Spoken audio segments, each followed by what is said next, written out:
Hello दोस्तों। तो देखिए आज थेल्स प्रमेय को प्रूफ करेंगे। देखिए जे ज्यादातर बच्चों पे कंफ्यूज रहता है, बनता नहीं है, समझ में नहीं आता है। तो आज देखिए मैं बहुत ही जबरदस्त तरीके से आपको सरल भाषा में समझाने का कोशिश करूंगा। इससे सिद्ध करना है ई डी बटे डी वी और ए बटे ई सी। तो देखिए जे एक त्रिभुज है, तो कोई भी त्रिभुज समरूप कब होते हैं? तो या तो उनके संगत कोण बराबर हो या फिर उनकी वो अनुपातिक भुजाएं बराबर हो, अनुपात में हो भुजाएं, संगत भुजाएं। ठीक है। तो देखिए सबसे पहले आपने ए बी सी एक त्रिभुज बनाया है, इसमें ई एन लंब डाला है ए डी पर। ए डी हो जाएगा आधार, जे हो जाएगा लंब। ठीक है। और एक ए लंब डाला, डी एम लंब डाला आपने किस पर? ए ई पर। तो आपको यहां से करना है, तो सबसे पहले आपको त्रिभुज का क्षेत्रफल का फॉर्मूला पता हो। तो त्रिभुज का क्षेत्रफल,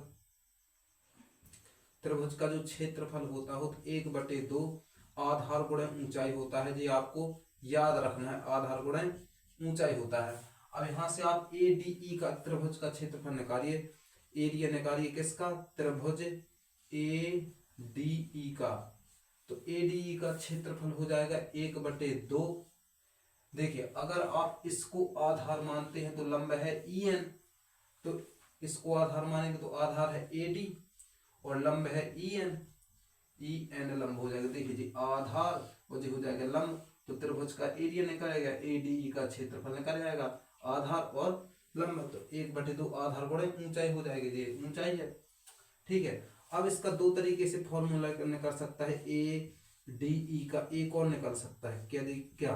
तो 1/2 अगर इसको आधार मान लें आप, इस वाली भुजा को, तो जे वाली भुजा हो जाएगी लंब या ऊंचाई। तो देखिए 1/2 आधार क्या हो जाएगा? इस बार ए ई आधार है।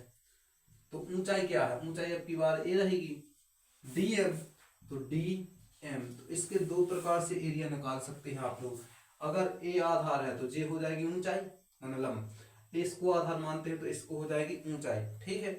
अब देखिए अब आपको जे वाली भुजा चाहिए, तो जे वाली भुजा इस वाले त्रिभुज में आ रही। इस वाले त्रिभुज का नाम है डी वी ई या फिर बी डी ई।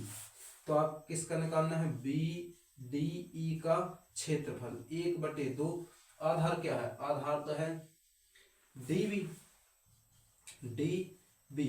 और ऊंचाई क्या है? ऊंचाई इस वाले त्रिभुज की, देखिए जे यहां से जो पूरा त्रिभुज बनेगी तो ऊंचाई इसमें जे ले लेंगे ई एन, तो ऊंचाई हो जाएगी ई एन। ठीक है। अब निकालिए आप इस वाले त्रिभुज का क्षेत्रफल, क्योंकि आपको इस वाली जे वाली भुजा चाहिए। तो इस वाले त्रिभुज का क्षेत्रफल बनने वाला है डी सी ई का क्षेत्रफल। डी सी ई का क्षेत्रफल 1/2 हो जाएगा। इसमें आधार क्या है?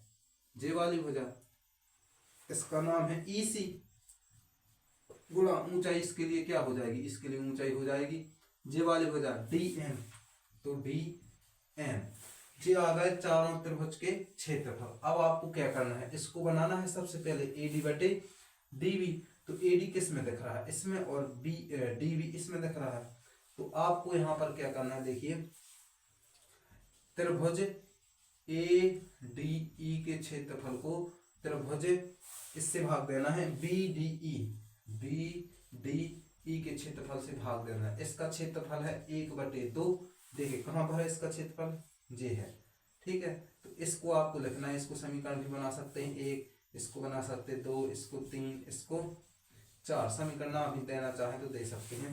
तो समीकरण 1 को 3 से भाग देना, तो समीकरण 1 का 1/2 ए डी गुणा ई एन, और नीचे का क्या है? 3 1/2 डी बी गुणा ई एन। तो देखिए ई एन से ई एन कट जाएगा, 1/2 से 1/2 कट जाएगा, क्या बचेगा? ए डी बटे डी बी। ए डी बटे डी बी बचा है। अब आपको देना है समीकरण 2 को समीकरण 4 से भाग, समीकरण 2 को समीकरण 4 से। तो ए डी ई के क्षेत्रफल को आपको देना भाग डी सी ई के क्षेत्रफल से। ठीक है। तो भाग देंगे 1/2। यहाँ पर भुजा क्या है? देखिए ए डी ई का क्षेत्रफल जे है, 1/2 ए ई, यहाँ पर है ए ई गुणा डी एम बटे में आ जाएगा 1/2।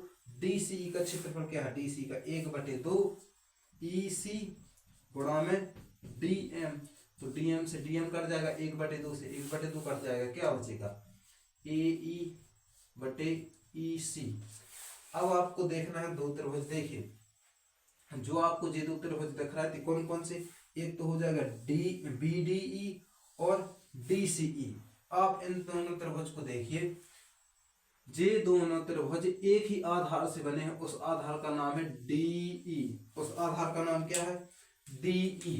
तो एक ही आधार पर बने दो त्रिभुज बराबर होते हैं, एक ही आधार पर बने दो त्रिभुज बराबर होते हैं। और समांतर रेखाओं के बीच बने दो समांतर रेखाएं डीई और बीसी, इनके बीच में दो त्रिभुज बन रहा है, एक जे वाला और एक जे वाला। तो ये दोनों त्रिभुज कैसे होंगे, बराबर। तो आप इनको लिख सकते हैं कि दोनों त्रिभुज बराबर हैं। कौन कौन सी, बी डी ई बराबर है डी सी ई। दोनों त्रिभुज बराबर हैं तो आप इनको भी बराबर लिख सकते हैं। ए डी यहां से लिख सकते हैं, ए डी बटे डी बी बराबर हो जाएगा ए ई बटे ई सी। तो ये हो जाएगा प्रूफ। ठीक है, इस तरीके से इस सवाल को करना था। अगर वीडियो अच्छी लगी हो तो प्लीज लाइक और शेयर जरूर करें।